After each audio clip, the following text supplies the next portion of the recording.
Hello, and welcome back to Alice Talks Football, and welcome back to another live Manchester United news, transfer news, and just general update show.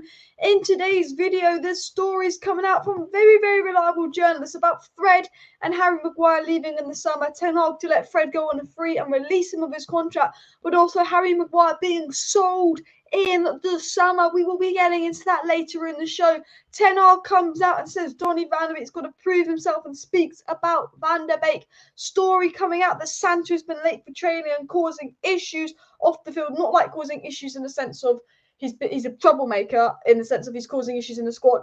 Just little things like, timekeeping and behaviour in terms of time management. That kind of situation as well. Things going on with Sancho. Is his illness a little bit more? Is he actually being punished by Ten Hag? It's a question. But a really good source out of Portugal said that Manchester United are going to make an offer for Joao Felix in January if Cristiano Ronaldo leaves, which we will get into in a second, and all of that as well. And then we've also got other news that United have put 100 million away to sign a world-class midfielder in the summer, on top of Joao Felix in January. And this big news report came out basically saying United are preparing to get rid of like 10, 11, 12 players in 2023 to make room for 3 big January moves and a backup right back, which we'll get into, and a little bit of news on Wan-Bissaka nearly on the way out and all of that. So I'm going to ask you guys to first of all smash that like button and of course subscribe down below to Alice Talks Football if you are new. Hannah said she will miss Ronaldo in January, and Alex B says let's hope we let Fred go on a free. Makes no sense to extend his contract, find a younger and better version. And I'm with Alex B on this. I like Fred. I think Fred is an energetic player. He's a good squad player and all of that. But he's not done enough to have his contract extended at Manchester United. And also, he is, 30 nearly now. There's no point extending him. We need to, get rid of Fred and bring in 2 fresher, better midfielders in part of the rebuild. He's aging. He's not been brilliant under Ten Hag. He's a good squad player, but he'll never be good enough to start for a title-winning side. And with Fred, if you gave him a 1-year extension, I wouldn't be bothered. Get another year out of Fred because, the midfield could be thin on numbers next season. Maybe extend his contract a year. But I don't think Fred's done anything to actually deserve a long-term contract extension. We know that Maguire could be sold in the summer. We know that there's obviously 8 players technically if you count Tom Eaton and maybe 2 and Xavi, 9 players. But we know there's 7 players that obviously got their contract expiring. We know Phil Jones' contract expires this year, he's gone. Ronaldo's contract expires this year, he's gone. David De Gea's contract expires this year. Him or Dean Henderson will be gone. I don't know if we'll get Diogo Costa or not. I'm not sure what's going to happen with De Gea. Luke Shaw's contract expires this year. I think he will get a 1-year extension because he's been good. Delo, I expect to get a new contract. Rashford, I expect to get a new contract.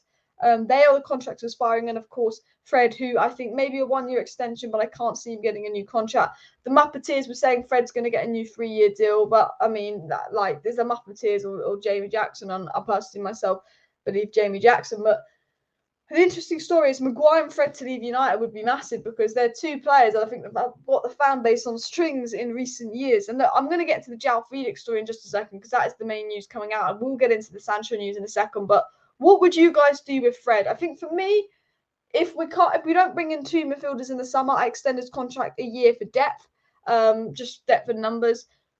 But I wouldn't be giving Fred a new contract. Delo and Rashford, the only players right now that could get a new contract. Luke Shaw potentially, David De Gea potentially, and Ronaldo wants out.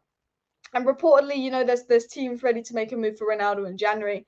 And I was thinking this today, and I don't know what you guys are thinking, but I really want Ronaldo to have a good World Cup, because I think if he doesn't leave in January and he comes off the back of a good World Cup, he might start firing and just putting away chances that he's missed this season. And I think a fully confident, fit, raring to play for United, Ronaldo would put away. But also, it's Ronaldo's last ever World Cup, so if England don't win, I think I'll probably be supporting Portugal. I mean, let me know what team you're supporting, and if your team get knocked out, what is your second team? And if your team's not in the World Cup anyway, just let me know who you're supporting in the World Cup. If not, maybe I'll support Brazil, actually, because they've got a lot of Man United players as well.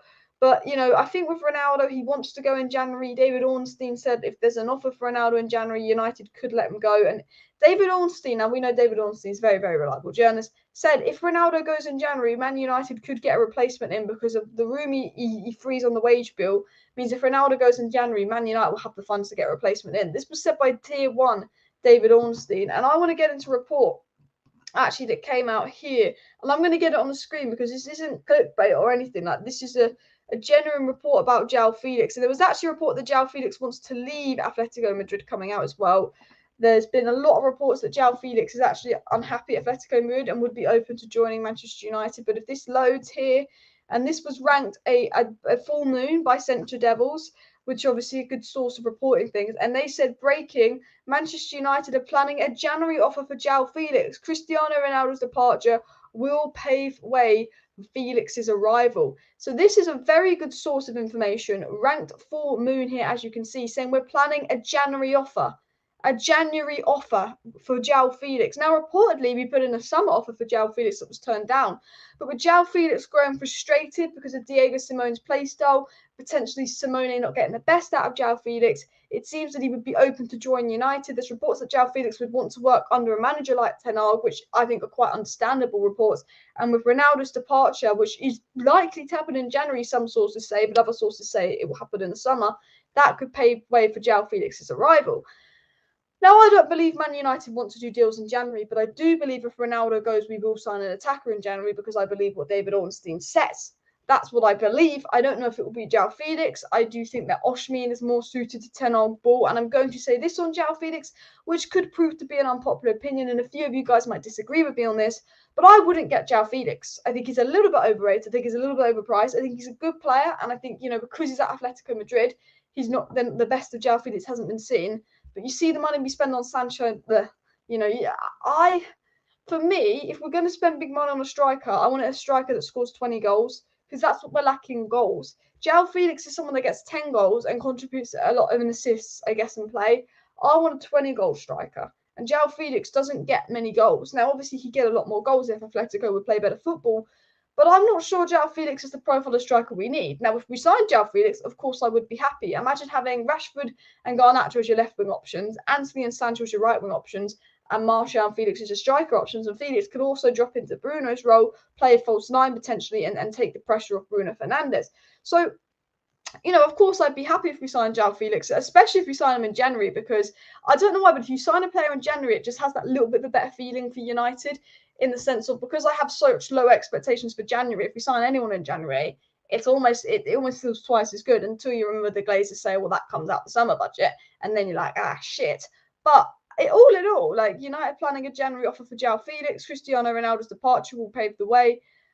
I wouldn't complain if Ronaldo went and Joao Felix came in. I still think Cody Gakpo is more realistic, just because of the price. However, Joao Felix does want a move out of Real Madrid. Now, I want to follow up with this Joao Felix story. Rumours that Joao Felix would want to come to United. And if Joao Felix wants to come to United, and if United actually want Joao Felix, and if Ronaldo does leave, definitely possible, but take it with a pinch of salt. But I'm intrigued to know your guys' thoughts and comments on the situation as well. Nick says United need to look in places like South America for a striker. Once had a look a lot and like a lot to score goals is Gabigol. I don't watch South America, but so many hidden gems come from South America. And I will say, Nick makes a really good point here. The one thing that I think frustrates me about Man United is Enzo Fernandez. We could have got Enzo Fernandez for very, very cheap. What month was it? Yeah, last summer. Enzo Fernandez of River Plate has gone to Benfica. He's been absolutely incredible for Benfica, Enzo Fernandez. And I sit here and I go, Man United could have signed this Enzo Fernandez guy for like 100 and something million. Sorry, for like 20 something million or something in the summer. And now he's gone to Benfica, and if we want to do 100, it'd be like 100 something million. I look at that Enzo Fernandez guy, and I think that's a prime example of a midfielder we've missed out in January. I look at Julian Alvarez of Man City, and that's an example of an attacker we've missed out. South American players, Moises Caicedo, South American player that we've missed out on as well. Man United seems to miss out on quite a lot of hidden gems from South America that end up could have been very cheap. You look at Brazil, they get Vinicius Jr. and they get Rodrigo in. United don't seem to really raid South America, and I'm hoping that's something will change and improve the scouting. Arsenal got Gabriel Martinelli from the 4th division in Brazil. Arsenal did a really good job there. Man City have got Julian Alvarez, Gabriel Jesus from South America. Brighton got Moises Caicedo. Benfica got Enzo Fernandez. United should really be looking at them South American hidden gems as well. And I do think when you're in a rebuild like Man United, and we evidently need to address 4 or 5 positions this summer, it's not like we're just a striker off competing. If you're just a striker off competing, you can afford to spend 100 million on Joao Felix, or if you're just a midfielder off competing, you can afford to spend 100 million on Bellingham. But when we need a right back, a striker, a midfielder, potentially backup for Bruno's role, backup for Dalot's role, even backup centre back, and potentially even a goalkeeper, can United afford to be spending 100 million on one position, 100 million on the other? Should we be looking at 40, 50 million pound players and covering more positions? That is my question to you guys. Should we be spending big money to just cover one position? Should we be looking at cheaper hidden gems? Should we be looking at players that aren't going to be overpriced? Because while I like Jude Bellingham and why I like Joao Felix, and Jude Bellingham and Joao Felix seem to be very obvious names linked to Manchester United, I also sit here and go, okay, I like Bellingham. Okay, I like Felix. I like them both. Fantastic players. But they are very overrated. Now, overrated isn't a bad thing. Overrated doesn't mean you're bad. Overrated means you're good, but you're a little bit overpriced. You're a little bit overrated. You're good, but are you worth 100 million? Or is there a bit more hype around you? Jude Bellingham's great. Joao Felix is great. But are they that brilliance that I think they almost get made out to be? No. Same with Phil Foden. Same with a lot of youngsters. I think they get a little bit overhyped, these kind of young names, when actually I think there's players that are less overhyped, just as good for a lot lesser price that United could potentially get. And I do feel that Joao Felix and Jude Bellingham are such obvious moves to the Manchester United that maybe it's just me, but if I'll be honest, in my opinion, I don't think they're the smartest moves to the Manchester United to be making. I don't think it's the smartest move in the world for Manchester United to be making. And that's just my opinion. I just think we need to spread out. But obviously, let me know your thoughts below. Apparently, Dortmund are getting destroyed. If United can dabble into Argentina, Brazil, or Colombian leagues, they will find wonderful players. Remember, South America is corrupt. Imagine those great talents that can't succeed due to money as well. Exactly as well. And Alice, my concern is Felix has never even scored 10 league goals in the season in Spain, and the cost would be massive. And that's my exact thought process is the same as Alex B. Like, I like Joao Felix, but he's not proven a lot. He really is not proven a lot as well.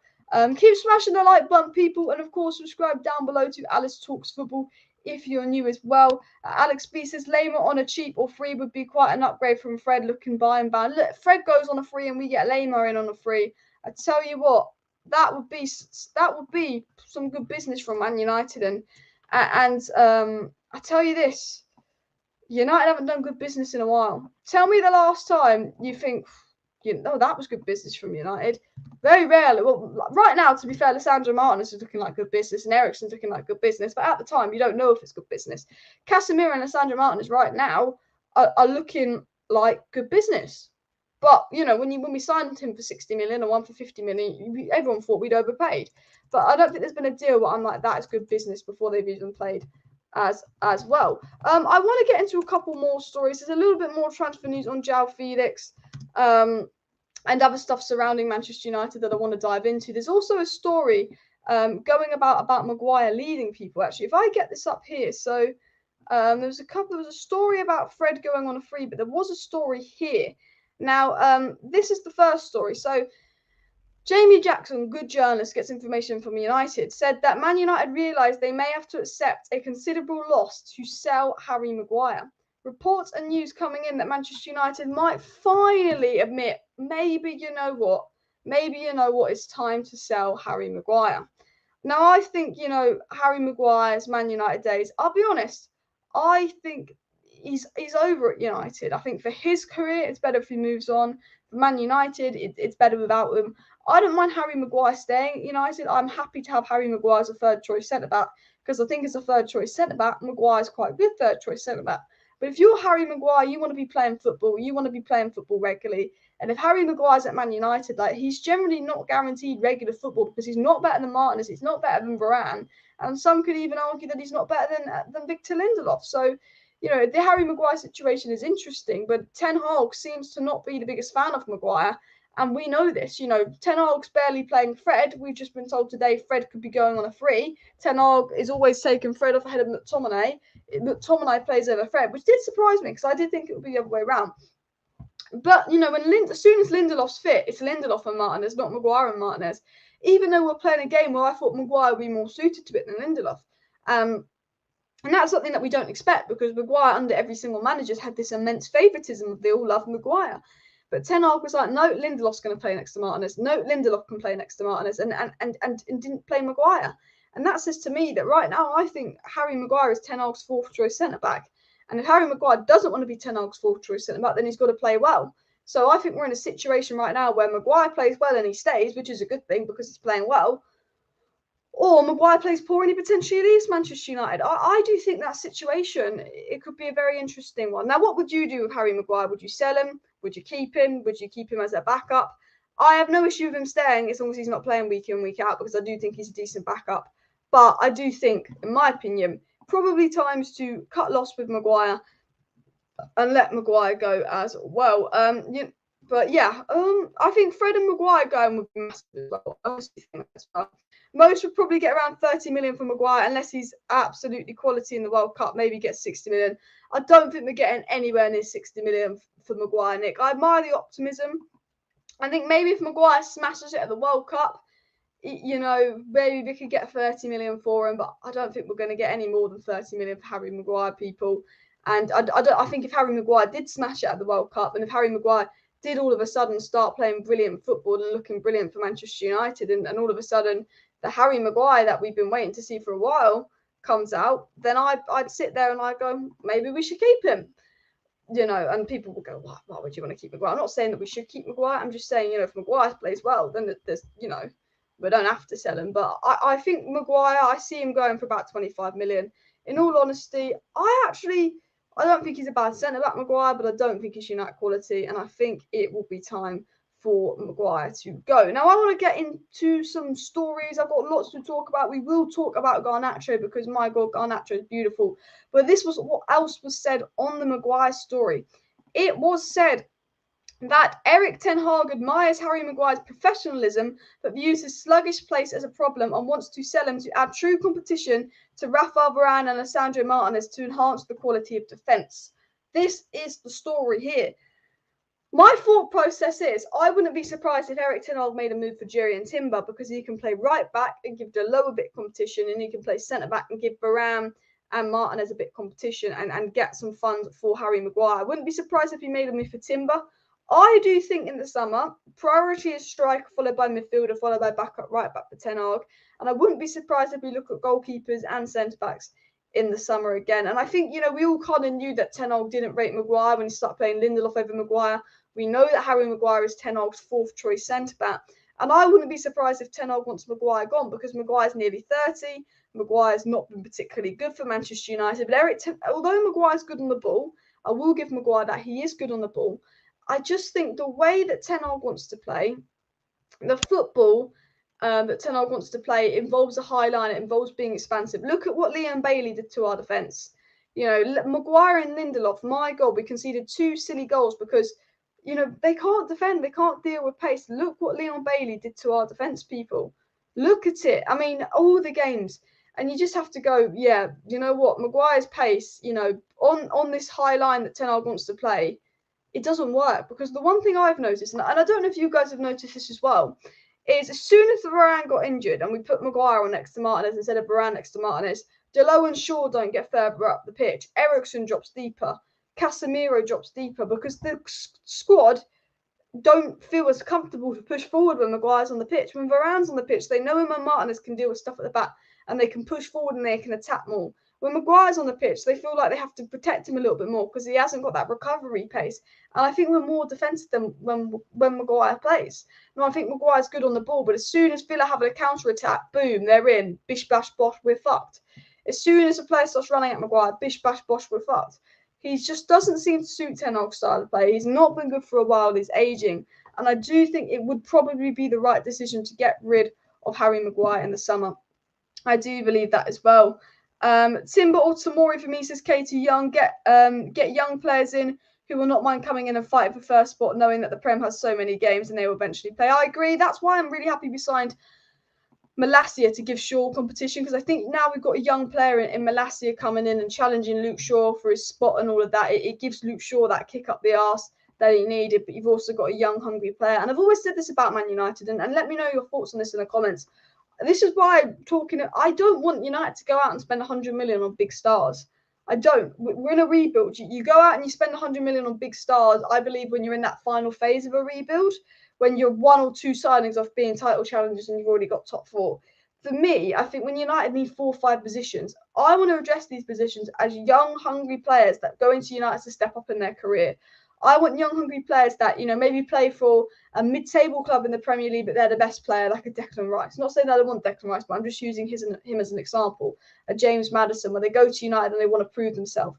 Or you get a player from Lyon and they go to United and they're like, oh, I've got to prove myself. This is the big level. I want to prove myself at the big level. These are the kind of players I want to come to Manchester United, as young, hungry players from Ajax, Benfica, the Spanish league, the Italian league, the French league, and they're hungry players. They're young and they've got their dream move to United, and this is their time to prove themselves, fight for their spot, and challenge their spot. Because look at how Malacia is coming, really hungry, really beastly, and Luke Shaw has to be on it every day.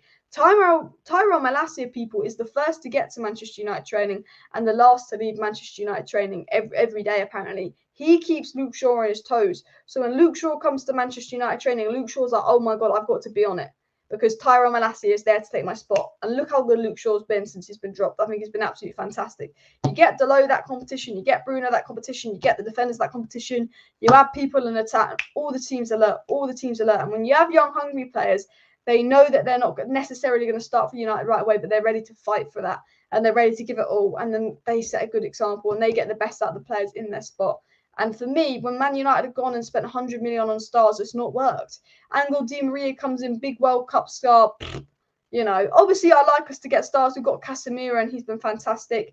Ibra was good. Cavani had a good season. But I think, United in the past have spent big wages, big money on stars, mostly aging players like Sanchez, Di Maria, Falcao, where they've evidently just come to United for the money, not to be part of the project, not had the right attitude, and United have gone. Whereas I think now, we want to get them young, them hungry, energetic players. And, I like Joao Felix, I like Bellingham. I do think they almost tick those boxes in a slight sense, but I think the price of Joao Felix and Bellingham is too much. I'm thinking of, your Bundesliga. I don't even know if I want to go near the Bundesliga, actually, but I'm just thinking of your Eredivisie gems, your gems. Look at Benfica, look at Napoli. Napoli are doing fantastic. Look at your Kim Min-jaes. Look at your Enzo Fernandezes. I think they're the type of players that I'd love to see Manchester United go and look for. Let me know your thoughts on that. Timber, only 5'10". Do we need a tall centre-back next to Martinez? Don't think height matters at the back, but I guess you don't want 2 centre-backs. Will I do any World Cup watch-alongs? I'll probably do a watch-along for England versus USA, so make sure you subscribe for that as well. And Nick says Malacia is very hungry. Shaw has stepped up and is now looking more like a left-back.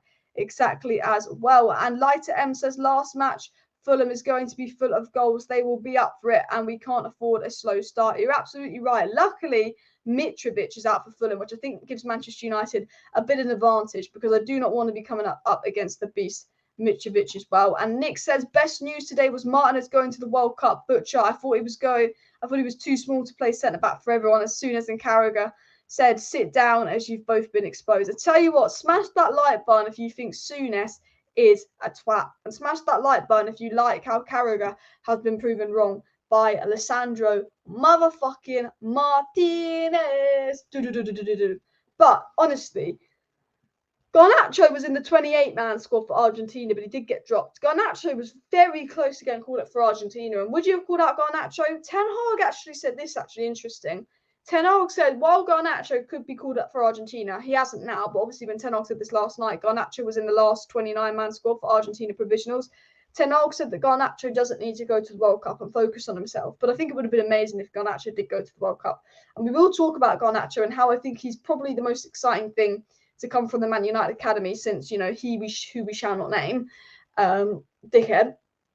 But, I think with Garnacho, it's very important that we keep him on the right track, and very important that Garnacho stays on the right track. He's had some issues with, being late, causing a little bit of problems, and Ten Hag's knuckled down on him. He he banned him, he dropped him, and now all of a sudden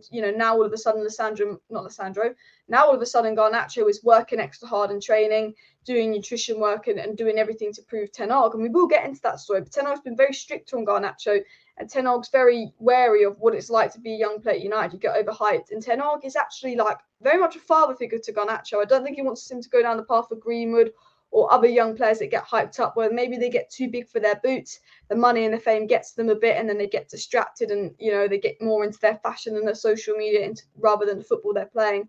And Ten Hag said, it's not good for Garnacho to be going to the World Cup. He needs to focus on his game and develop. La-di-la-di-la. Ten Hag said, it's good that Garnacho focuses hard in training now. Ten Hag's been very strict on Garnacho, and I think that's what youth players need, because when we used to hear stories about Greenwood before all the horrible stuff came out, that like Greenwood was late for training because he stays up late and plays Xbox. We used to hear all these stories about Greenwood staying up to 1 a.m. playing Xbox and being late for training and causing issues. And Ollie never gave Greenwood that discipline. And I'm not saying, I just want to clarify, I'm just talking about Greenwood discipline in general. I'm not talking about the whole situation that went on with Greenwood in January. That's nothing to do with Ollie. That's to do with Greenwood being a dick. But I'm talking about Ollie never gave Greenwood that discipline, in the sense that he never dropped Greenwood, he never banned Greenwood, he never went, you're late for training, and was quite strict on him. Whereas Ten Hag, as soon as Garnacho's late for training, you're not playing the whole of pre-season. You travel to Australia for nothing, fuck off. You ain't being late with me. And Ten Hag's been very strict on Garnacho. He's only waited till recently to give him a chance. And Ten Hag said the reason he gave Garnacho a chance is because he's come in training and he's impressed me a lot. He's been working hard in training. And, I think, we're going to hype up Garnacho a bit. He looks absolutely fantastic. He looks absolutely brilliant. But I think, Erik Ten Hag is the manager that just, is making sure he stays on the right track. Because I will say this now about Garnacho. It's easy for young players, especially Man United players, when they're earning a lot of money, they've got a lot of fame, they've got a lot of attention, they've got everyone hyping them up, to kind of run away with themselves and get distracted and get a little bit arrogant and a bit selfish, feel like they've made it already. And I think the fact that Ten Hag is very strong on discipline with Garnacho, making sure Garnacho is only in the team if he's working hard and training and he's being professional. And I think the United players around him, your Lissandro Martinez, your Antonys, your Casemirs, your Varans, your Brunos, your Ronaldos, with elite mentality, he obviously looks up to Ronaldo, will guide him. And I'm going to say this about Garnacho now. He is one of the most exciting things to come out of the United Academy. I thought after what happened with number 11, it was going to be years until we found a talent that got me that excited. I thought it was still going to be a few years, because it's so hard to find a talent that makes you that excited. But this academy is balling. This Man United academy is absolutely fantastic. And I think Garnacho has the ceiling to go to the top. The fact that at his age, he's so confident on the pitch, running at players, causing issues. I think Garnacho is a fucking fantastic player. Every time he gets the ball, he wants to go forward. He wants to make something happen. I love that directness. I love, the crosses. Everything about Garnacho is fantastic. But I think, I'm going to say this now, if Garnacho can stay on the right track, work hard, keep his head down, and with Ten Hag's guidance and Ten Hag's coaching, I think Garnacho can make it to the very top. And I think that it's good that Garnacho is not going to the World Cup, because I think he can spend more time with Ten Hag, not get distracted, not feel like he's made it. I think we've had Man United youth players that play well, get overhyped up, get called up for their national team, and I think they act like they've made it. And I think, as much as I'd love to have seen Garnacho balling in the World Cup, he wasn't going to play, really, was he? I'd like to see him under Erik Ten Hag being disciplined, and I'm very excited about Garnacho's future. I mean, obviously, let me know your thoughts on Garnacho's future down below, but I think there's a top player in Garnacho. Daniel, thanks for the update. Amad Diallo just scored a cracking goal, 2-0 Sunderland. I know we got an assist as well. Talking of youth academy players, well, he's not a youth academy player, we actually brought him, but 2-0 Sunderland, goal and assist for Amad Diallo in the Championship, people. And Mega Low Man makes a very good point here. Sancho, 350k a week. And this is a prime example of youngsters thinking they've made it. And this obviously, this kind of stuff winds me up about United is, yes, Jadon Sancho right now is on £350,000 a week. To put that in perspective, I think he's in the top 5 earners in the Premier League, and Sancho can't even move the ball at the moment. I love Jadon Sancho, don't get me wrong. I watched Jadon Sancho in the Bundesliga. We saw aspects of Jadon Sancho in pre-season. We saw it a bit versus Liverpool. We saw it a bit under Ralph Rangnick. We saw it a little bit under Michael Carrick. We every now and then see glimpses of what Sancho can do. Every now and then, Sancho has 2 or 3 games in a row where he is cooking, like he is good. And we see glimpses of Sancho. We see glimpses of what he can do. And I thought in pre-season we saw that on the right-hand side. I thought he was very good in pre-season, Sancho. Very good, him and Martial. And then the Liverpool game, he was good. And then he just dropped off. And right now with Sancho, it's not even that he's dropped off and he's not playing well. Like when Rashford wasn't playing well, Rashford weren't tracking back and Rashford couldn't pull off a pass. And every shot Rashford did misses and every pass Rashford did was fucked. And Rashford was doing everything wrong. But at least Rashford, in a sense, was trying to make things happen and take on his man. With Sancho, he gets the ball, takes a few touches, looks lost and passes it back. And it's like, you're not doing anything. You're not making anything happen. And I really hope that Sancho is 350k a week, that he gets his freaking head down and looks at Garnacho and goes, shit, he's taken my space as second choice left winger now. Look at what Garnacho's doing to retinas, trying to make things happen. And we get the Sancho that we saw in pre-season. And I want to get into a report about Sancho because there's been some discipline issues with Sancho, which I haven't really got in yet. And I want to talk about this as well because we give this relates to Garnacho, how we can't let Garnacho think he's made it. But I think, the discipline with Sancho needs to be better as well. Because it was said that Sancho's timekeeping was an issue for England backroom staff before losing his place in Gareth Southgate's squad and eventually missing out on the World Cup this week. But there were reports coming down that the reason Sancho barely played at the Euros is because he wasn't, working particularly hard in training. He was late. There are reports coming in that even during the Euros, Sancho was lazy in training. Sancho was turning up late. I'm not saying that's true. I'm just saying these are the reports.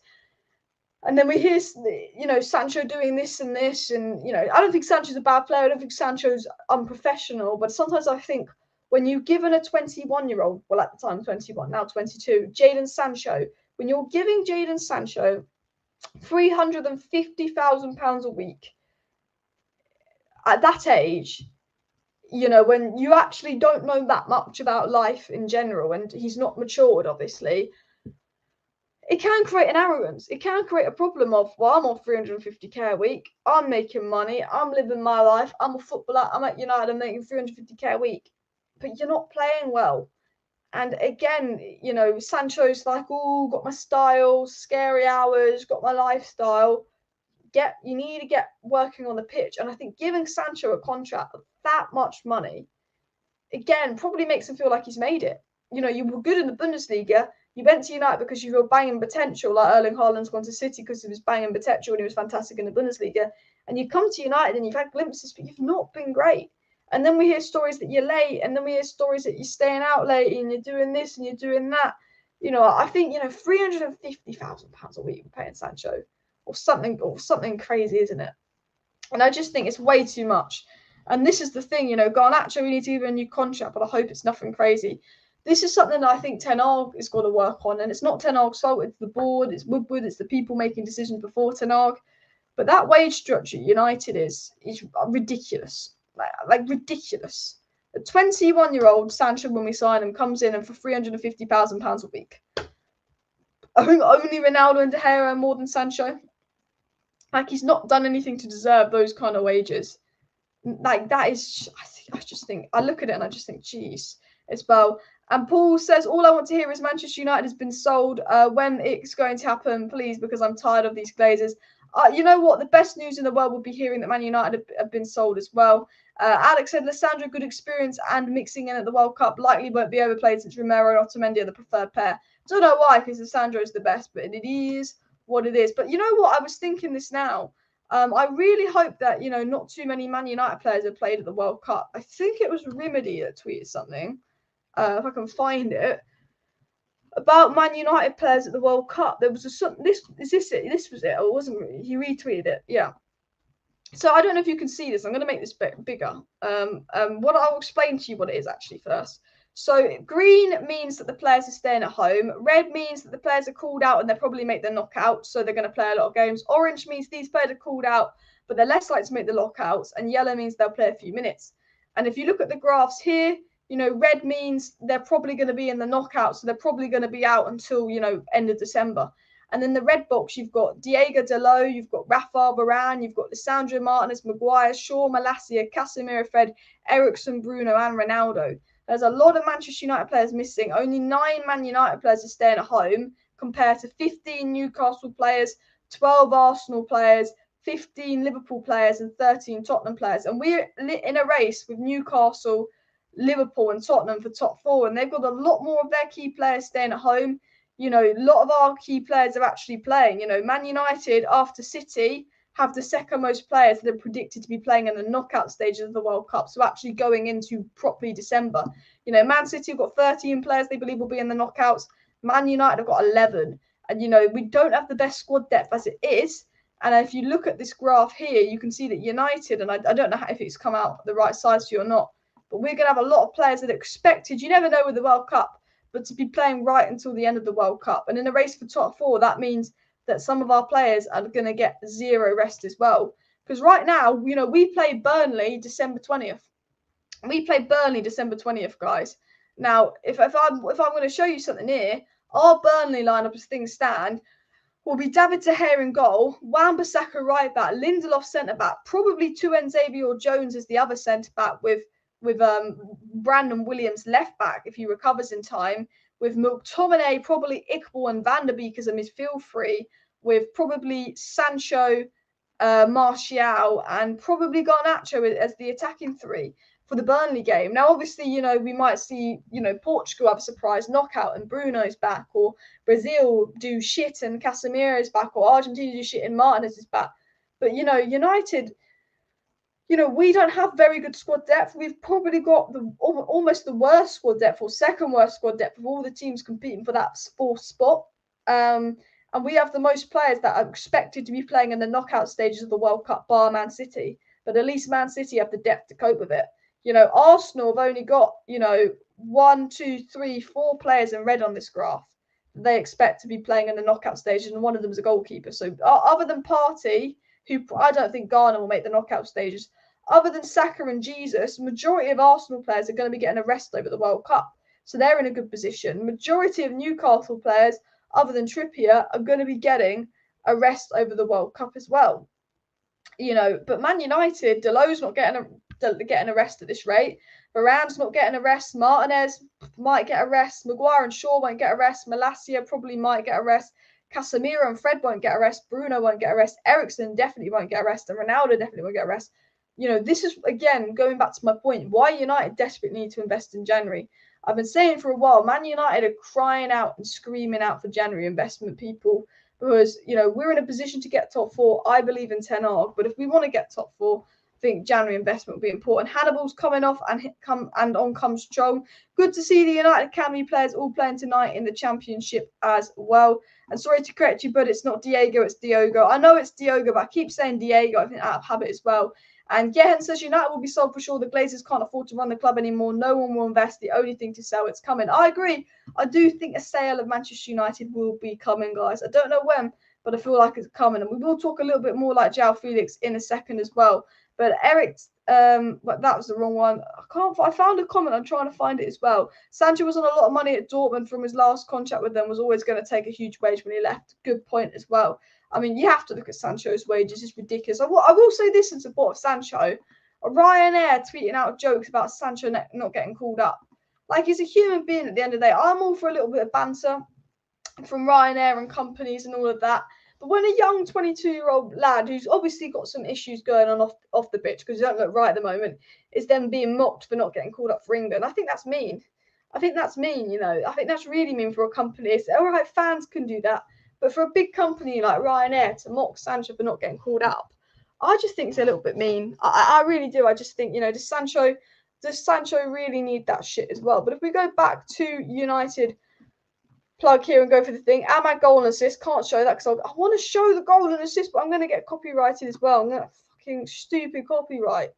But I want to get into some other stories. I want to get into the Garnacho story if I can find it. So this was obviously the story we had up earlier, the Joao Felix news that Man United would call Atletico Madrid again in a matter of weeks for Joao Felix. So good sources saying United going in for Joao Felix again in a matter of weeks as well. There was also a news story that came out regarding transfer news that Manchester United are set to invest 100 million into signing a fresh world-class midfielder next summer.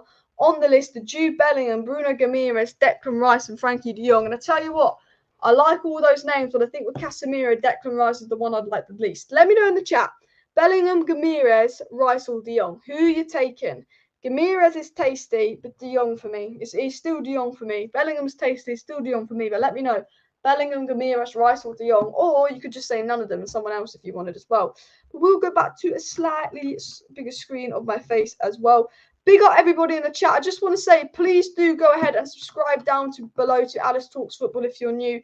If you do want to stay up to date with all the latest Manchester United news, transfer news, updates and more, make sure you subscribe to Alice Talks Football because I do go live every single evening on the channel, keeping you guys up to date with all the latest Manchester United news, transfer news and more daily Manchester United shows on the channel. So make sure you're subscribed so you don't miss out on daily United news. But I want to actually, if I can find it, get into the Garnacho story here. So I want, this is what I was kind of touching on earlier as well. So it was said here that there had been, and we'll zoom in on this. This is the Garnacho story I wanted to cover. And then we will talk about the Fulham game, people. I will get into your chats and all of that as well. But this was a story here that there had been significant change in Alejandro Garnacho's attitude since pre-season, and he's now among the very first ones to train at Carrington. This was said by Century Devils. We know that obviously at the start of the season, he wasn't pulling his weight in training. He was turning up to meetings late. And he's saying that there's been a significant change in his attitude since pre-season, and he's now among the first to turn up at training, was the report that came out. It was then also said those familiar with Garnacho describe him as a shy person off the pitch, very different from the confident player off the pitch, was also said. So apparently he is quite shy off the pitch as well. But it was said this by Chris Wheeler that knew Erik Ten Hag is trying to keep a lid on the hype surrounding Alejandro Garnacho, for instance. Garnacho still hasn't been allowed to move into the first team dressing room at Carrington. So just reminding him, you know what, you've had a good few games, but you're still not a first team player yet. You still got to keep working. Now, I think this is good for Ten Hag. He doesn't want Garnacho to get ahead of himself or think he's going to games, but he still would have proved himself if he wants to be in the first team dressing room at Carrington. And just little things like that, I think is, you know, Ten Hag setting a good example with Garnacho as well. And it was followed up by saying, according to sources, Garnacho, who had a requested a personalised programme to grow physically, has developed immensely since joining the club, and the coaches were delighted with his rigour in the gym. So it's also been saying that Garnacho himself has requested, you know, a personalised programme because he wants to grow and develop in the gym. So big up Garnacho for doing that as well. You know, he had a few issues at the start of the season, but he's really working hard and performing well. And you hear little things like this again, that Garnacho also works with a personal nutritionist to have a good diet, and he's almost fluent in English after taking lessons. So he's very focused on his career, very focused on getting to the best. And I think a lot of people hear that he's late for training, hear that he's got a few issues, see him getting tattoos and think, oh, he's another one of them players. And he could easily become another one of them players where I think the fame and the social media and the lifestyle is what they want more than being a footballer. But I think, you know, Ten Hag will make sure that doesn't happen and make sure he gets his head down. And, you know, the thing about Garnacho is, you know, every time he gets on the pitch, he's got to prove himself as well. And apparently Lisandro Martinez is acting like a big brother, which will hopefully guide Garnacho in the right direction as well. Because you look at Lisandro Martinez's mentality, it's absolutely elite. And Lisandro Martinez is the kind of guy you want to have around as well. Nick Morris says, Vlahovic, I would take in a heartbeat at United. Absolute quality. Vlahovic would be a good one as well. I tell you what, striker options, Vlahovic is up there. I'd rather take Vlahovic over Joao Felix, but that's just my opinion. Let me know as well. Joao Felix is a good player, but why is he not in the first 11 at the moment? Is he not playing for Atletico Madrid at the moment? And try and find a striker from Africa like Osimhen. Osimhen and Vlahovic, I'd take over Joao Felix in a heartbeat. And I mean, that was obviously the Garnacho story I wanted to share with you. And as you can see, we've got Mr. Alejandro Garnacho working hard in the gym. And I've always said, look, I rate Garnacho. I think there's a good player in Alejandro Garnacho. I think he just needs to get his head down.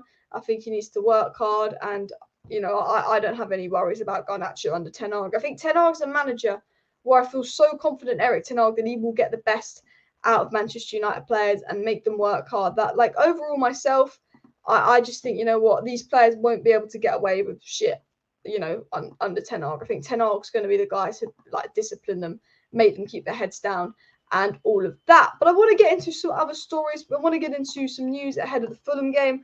I want to get into some news on Wan-Bissaka.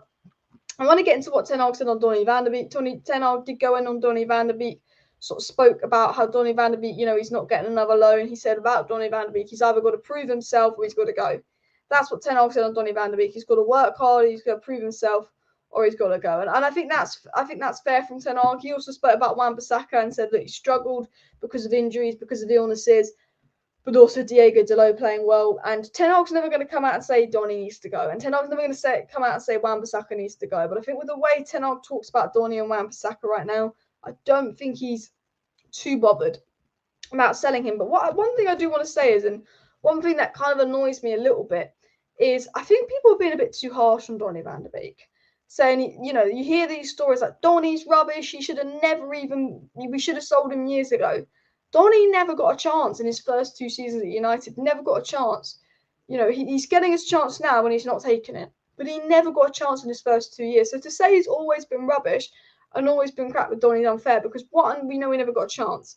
And I do feel a little bit sorry for Donny van de Beek, because I feel like the fan base is getting too angry at Donny van de Beek, too aggressive with Donny van de Beek, too like, oh, he's crap, sell him.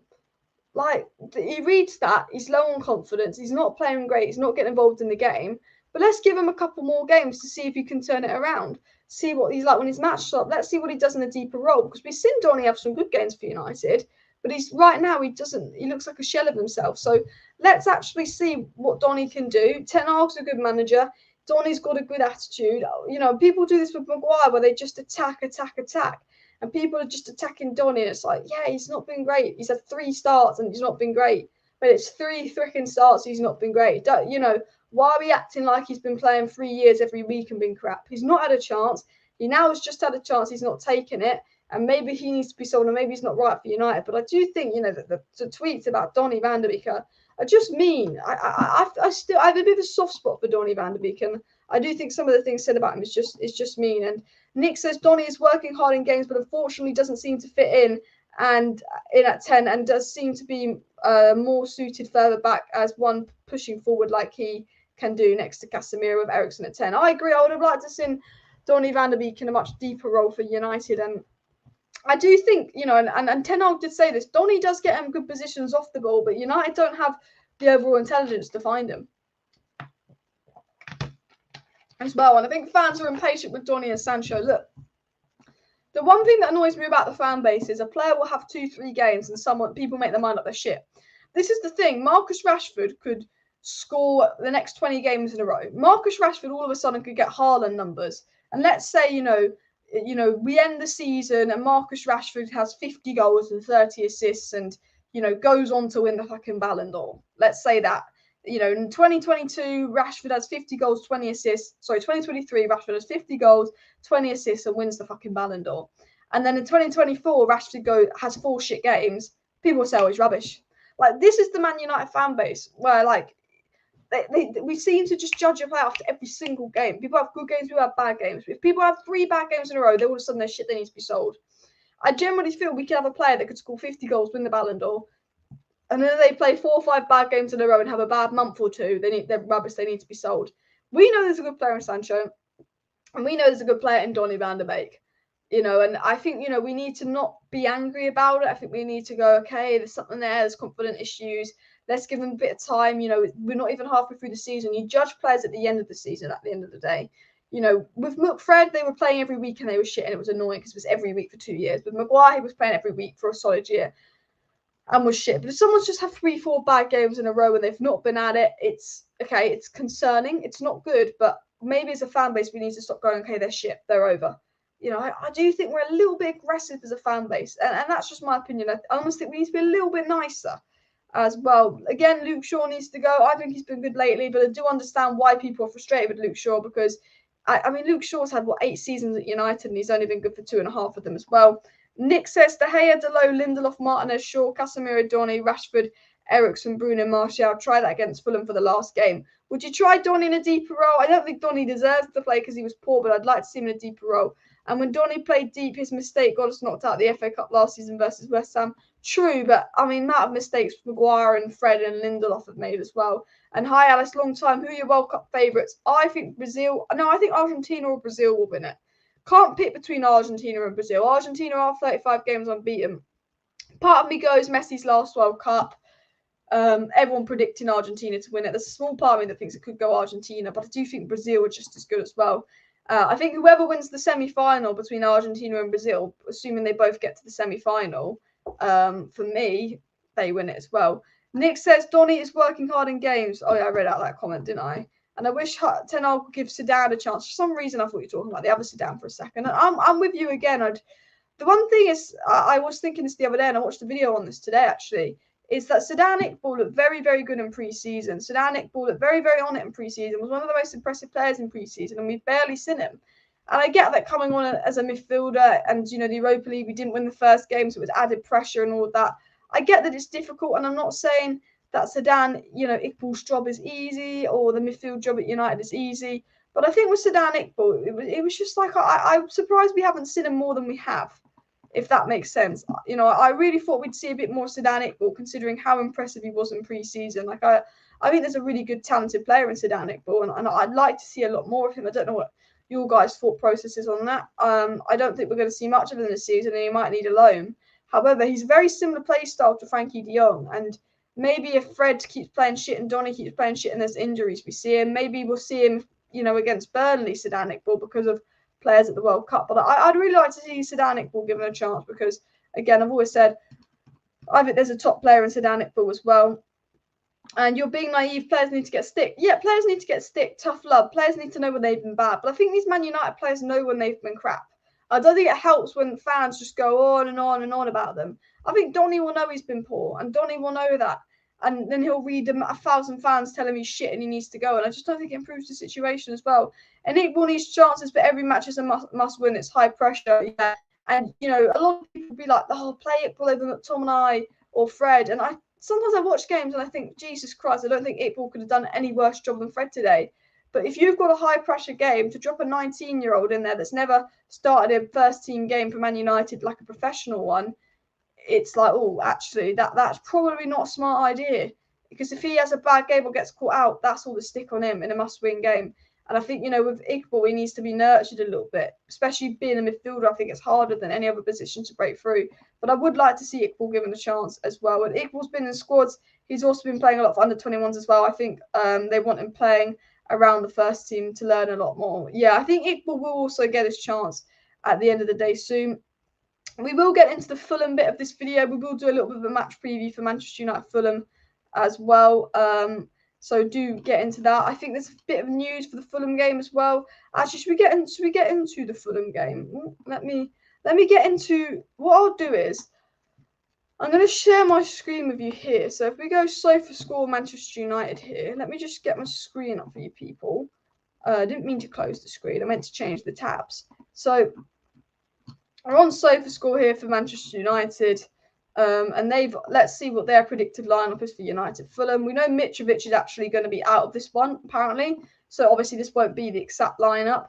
That this is what the predicted lineup for Man United Fulham is going to look like.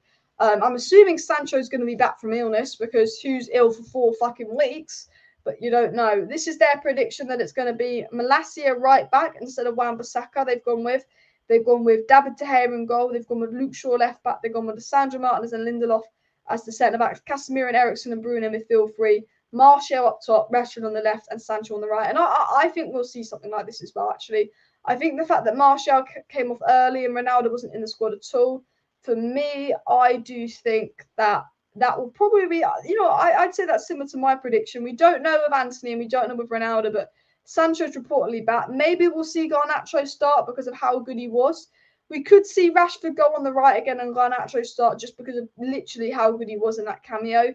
Garnacho does technically deserve to start over Sancho because he was absolutely fantastic. But that is sort of the predicted lineup for the game. Obviously, Delo is out suspended. So Delo won't be involved. Antony's a doubt, and we know that Varane and Williams are definitely out. Ronaldo again is a doubt, and I think who else is out? I feel like someone else. I feel like we're missing someone else. But Mitrovic apparently has been confirmed out, which is a big loss for West Ham. And 4.75 on SofaScore. Jesus, Nathaniel Chalobah. That's not a good score. That's not a good score. But actually, what I want to do is I want to get into, if I can find it. I saw something on SofaScore where it gives you a letdown of the players. Here it is. So obviously, we're looking at the EFL Cup ratings, but if we go to the Premier League ratings this season, Martial has actually been Manchester United's best player this season in the Premier League. Now, Martial hasn't played a lot in the Premier League, but one game played, 1 game started, 62 minutes played, 1 goal. But what I do actually want to show you, this is here. I think Martial will play, but I tweeted this today, guys. I think this is quite interesting. Let me show you what I tweeted. Let me zoom out a little bit here. I said minutes per goal and assist this season. Messi 61, Neymar 57, Haaland 50, Martial 36.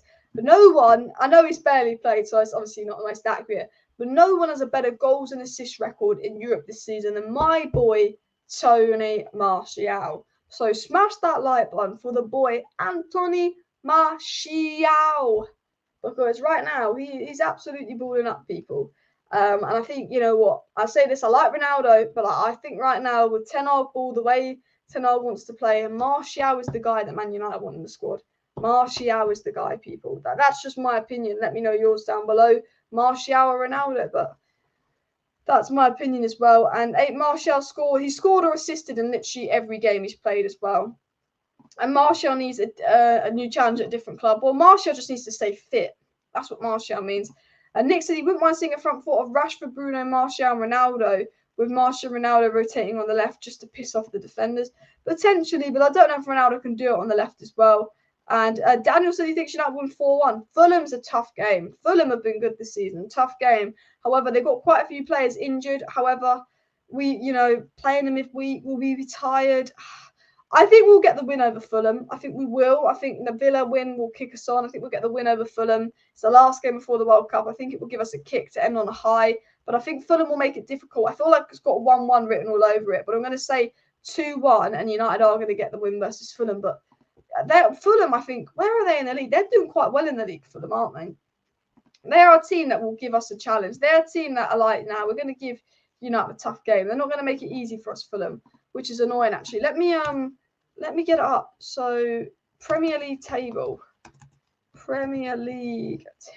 here. Because I think they've got quite a good record.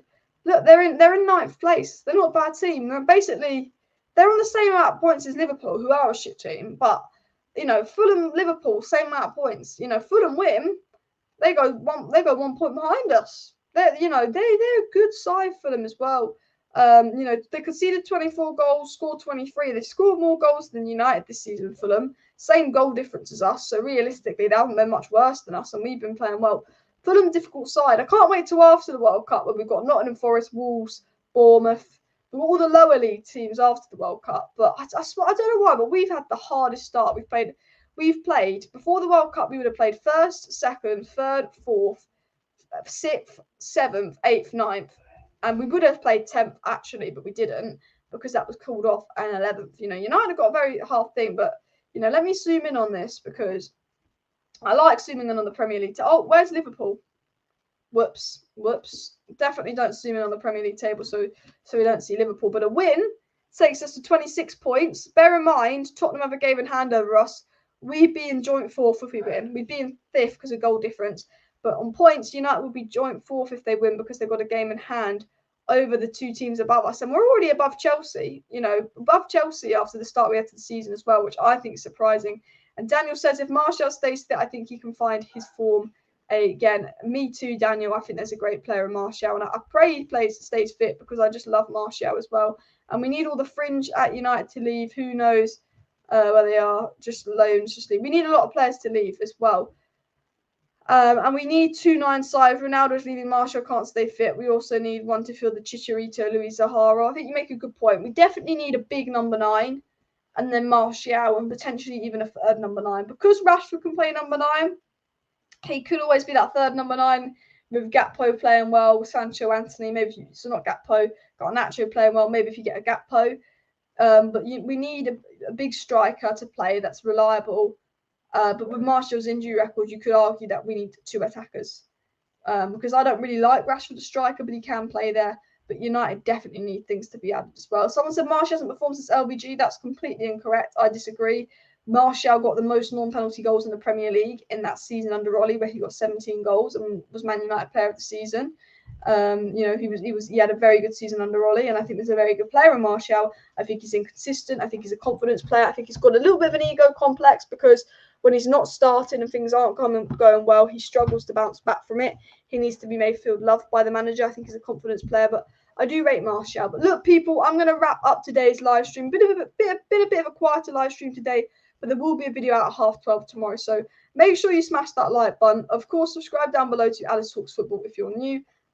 Share the video as well. Big up everybody in the chat for tuning into today's live stream. Thank you, people. Smash a like, smash a subscribe. As Alex B says, we need a marquee 9 signing. Davis says Tony. I agree. I will be back tomorrow. Video about 12, then a live stream again this time tomorrow. So see you then. Bish bash bosh and